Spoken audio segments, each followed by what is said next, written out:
The new bill proposed looking to clean up the timeshare industry, clean up how crappy the sales practices are, the black eye that the timeshare has always had. And if there's an industry that makes used car salesmen look legitimate, it is the timeshare retail sales.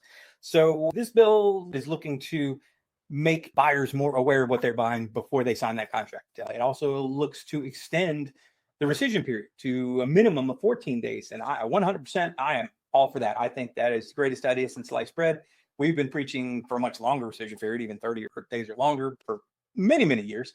So if we can get 14 days, that is 100% a step in the right direction. Probably increases the length of time at which you could cancel a new timeshare purchase. Policy would allow a bit more time for people to get home on vacation and do their research. So there's no one going to argue against that. So this is a great opportunity for the industry to say, you know what, you're right. You're absolutely right. It needs to be a universal standard. As an industry, we don't care what the state law is. We are going to adopt, and Marriott could do this tomorrow. Wyndham could do this tomorrow, is 14-day rescission period from the day that you signed. You've got 14 business days to read your contract, and if you find something in it that you don't like, or you want to cancel it for any reason, state law, there's no federal law needed, because this would be a policy that the timeshares could implement themselves. I don't see any legitimate argument against that other than it's going to impact the bottom line for retail sales, and you would see pushback against that. You literally admit statement that your industry relies on people not doing their research. You have this model designed specifically to reward intentionally misleading customers into buying something and not giving them at least a reasonable amount of time to do their research, especially if you're selling the product on vacation. The other facet of this bill was that they wanted to provide a one-page summary of all of the possible fees you're going to pay. Everything is basically like a checklist. Hey, just in case we didn't tell you about this during the presentation, we glossed over it, this page would be presented to you prior to signing, and you probably have to sign it as well, saying, this is what your maintenance fees are going to be. This is what the annual maintenance fees go up year in and year out. Everything you're responsible for, possible special assessments, just all of the nice, fun little tidbits that are probably not highlighted, so to speak, if not outright completely ignored during a sales presentation, to show you that, hey, you are paying $26,000 for this timeshare. Hey, this timeshare comes with a $1,450 a year annual maintenance fee. Hey, that annual maintenance fee has gone up 6% per annum for the past 10 years. Showing exactly what you're signing versus, hey, just sign this. It's all going on a credit card. You know, this is all these numbers and the fake number charts that the game master writing upside down and stuff like that, showing how much you're truly saving on your vacation by buying a timeshare.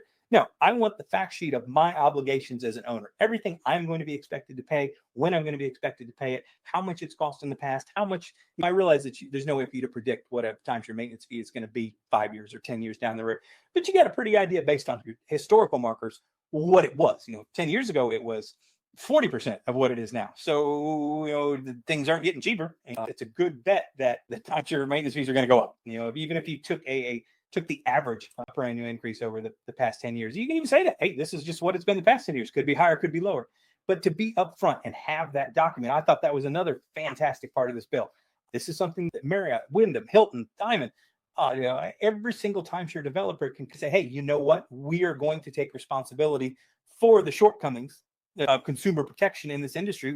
We know we got an ugly cloud on it. We know we got black eye over it, and we've tried to clean it up, but the problem still exists. We are going to take steps to handle this internally, showing that we are truly against this, and we are going to put more protections in place that shouldn't cost a dime. And if putting the truth out there, giving them the true information on what it's going to cost you as an owner and what you're responsible for, turns out that a person's not going to buy that product, or it decreases your sales by 20 or 30% or to an unreasonable amount, your product sucks. There's no reason that being honest with someone should convince them not to buy it. If your product can't stand on its own with all of the truth, a person signing a contract should be informed and educated on what they're signing. And if you're intentionally hiding things from them, or you kind of glossed over something, and I see it all the time, they're putting stuff on credit cards, prorated maintenance fees, and all sorts of fancy numbers without just flat out saying, hey, your maintenance fees are $1,500 a year.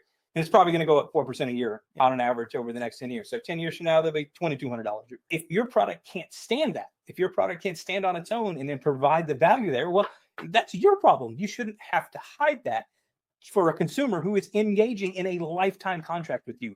You're expecting this person to be a happy owner for the next 10, 20, 30 years and continue to their patronage at your resort. So then I'll be happy to pay those maintenance fees and might be happy to upgrade the ownership or buy another ownership on down the road. So when the entire industry is predicated on misleading a customer to make a sale, That's a problem. And it's clear that the industry has survived and thrived on that model for 40 plus years.